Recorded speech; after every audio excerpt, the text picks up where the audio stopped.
It might not look pretty, but it works. And that's what matters, right?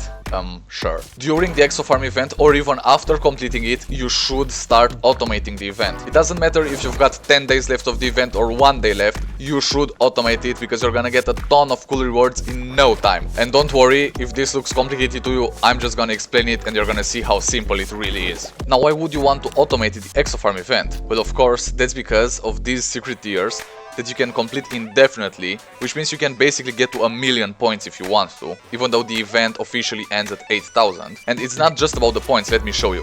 So I'm gonna send this and I'm gonna complete another one of these tiers. Now I'm waiting for the rocket to come back with some cool rewards. These can be resources, like cheap resources or metals, they can be all kinds of stuff. But what we are really looking for is the important ones, like nanocarbon alloy, QTRTGs, portable smelters, stuff like that. That's gonna be worth your while, and that's why you're gonna want to automate the EXO F.A.R.M event in Astroneer. Sure, you can complete these tiers manually, but it's gonna take a long time. And the rocket is back. We got some cheap resources here, some graphite, clay and quartz, but these are good as well. Let me show you. Over on this side, we got a ton of metals from this. We've got all this copper, tungsten, iron and titanium. And the coolest part is that we got the nanocarbon alloy. We got it 3 times so far and we're gonna keep getting it, especially once we automate this. We got these 2 portable smelters, which I am using, so those are really useful. And we got a ton of EXO chips. So I think you can probably imagine this is worthwhile, so it's worth spending the resources and the time to automate this. And then it's just gonna go on by itself, you're gonna get a ton of resources. You can see the scrap farm is turned off right now because it makes too much noise while I'm filming. So this is how the event works without any automation. You're gonna have to harvest these, you're gonna want to get the samples, and then you're gonna want to get the seeds that you want to craft. In our case, we're gonna get elegant spew flower seeds because we're doing noxatane. So you throw them into your Cauldrongia plant. We've got one from Aatrox here to make things go a little bit faster. And this is gonna create your noxatane, and it's the exact same if you want to do squasholine or petrol. So whatever, you do that, you've got the gas, you put it in here and you send off the rocket. Alright, that's pretty good, but it's gonna take you some time to do that manually. And of course, I'm not talking about just the first 8,000 points. You can do those manually in really easy and really fast. I am talking about doing these extra tiers indefinitely, like completing, let's say, 100 of these tiers. That would be 80,000 points. Now, it's not the same completing 80,000 points manually, right? It would also get boring at some point.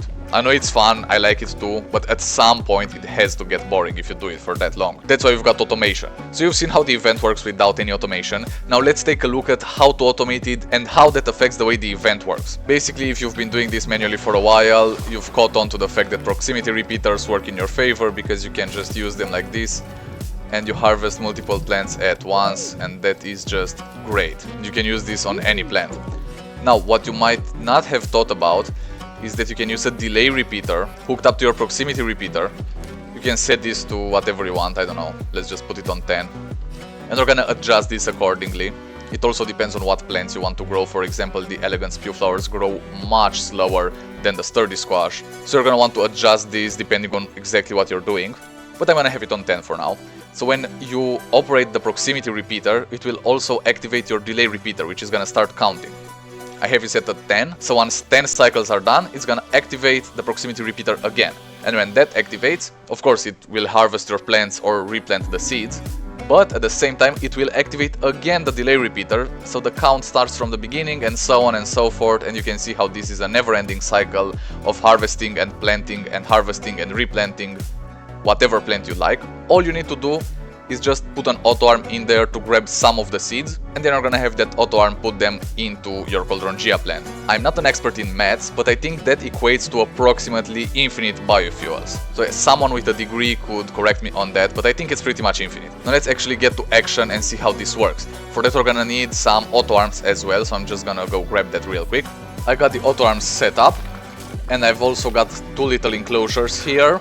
One for the sturdy squash and one for the elegant spew flowers. If you want to do this with petrol, for example, you'll just have mutant spiny Atticus seeds on this side. Or if you want squasholine, you can just have only this side of the whole contraption. So this is modular, it works for whatever you want to do. And I should have built these walls a little bit higher, but I'm gonna do that after filming this video. Anyway, you want to make sure these are well adjusted. For example, I set this one, oops, that auto arm just put this on me. For example, I set this delay repeater to 25 because sturdy squash grows so much faster, and this other one that's hidden in there, I think I set it to 25 or 15 or 10 or whatever. So you just want to play with those a little bit and then maybe add multiple auto arms for each side, depending on how good your walls are. Mine are not particularly well designed, the walls I mean, so I might need a little bit of extra auto arm power. I'm not good with the narrow mode, let's just leave it at that. So yeah, I'm just gonna add 2 more auto arms, 1 on each side. But you can see this working. We are getting Noxotane so fast. We already have 43 of it and we still keep getting it. Now, I didn't automate the part where we get the Noxotane on here. We could do that, but then we could only send 8 of it. But if you don't really care about saving your bytes, because you do pay 500 bytes for every rocket launch, then you can just send 8 at a time and you're gonna complete a tier every 2 rotations. So you can automate that part as well if you want. I'm gonna save my bytes right here. Even though we've got a byte farm and our bytes are going up, I still don't have everything unlocked in here. So for now, that part will not be automated. I'll just have to take this manually and put it here. But that's extremely easy to do. This is the part that you want to be automated. I'll definitely have to add more auto arms in here. But it works even like this with not 100% efficiency. Because of course, when we get one of those big sturdy squash and it pops, some of the samples go over these walls. You can play with that as much as you'd like, but I just wanted to show you the basics of it, and all you really need is 2 zinc to craft the delay repeater and the proximity repeater. Each of them I think is 1000 bytes to unlock, and then of course you'll need the auto arms, which aren't really that expensive anyways. It's just 1 graphite plus 1 aluminum. And I don't know how much they cost in bytes. But this is basically pretty cheap automation right here. You can do this in the early game. You don't need any type of composite resources, you don't need tens of thousands of bytes.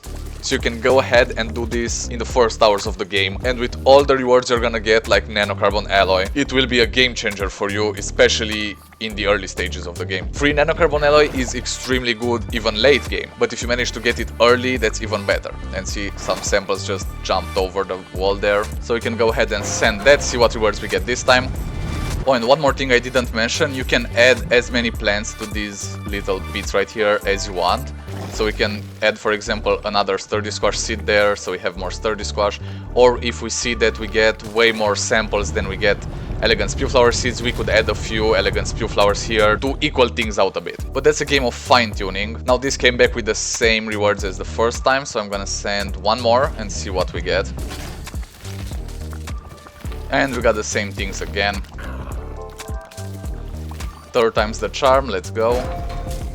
And you can see how easy this is to do. We just completed 3 more tiers in the span of like 3 minutes, I think, 5 minutes, let's say. And if you don't care about losing some extra bytes, I mean double the bytes, you can actually automate the part where the EXO request platform goes up on its own. And you can do that with just a count repeater or a storage sensor. So that's pretty cheap to do as well. If you want to, you can do that and it's just gonna do it on its own. And look at that, we got 2 portable smelting furnaces and an EXO chip.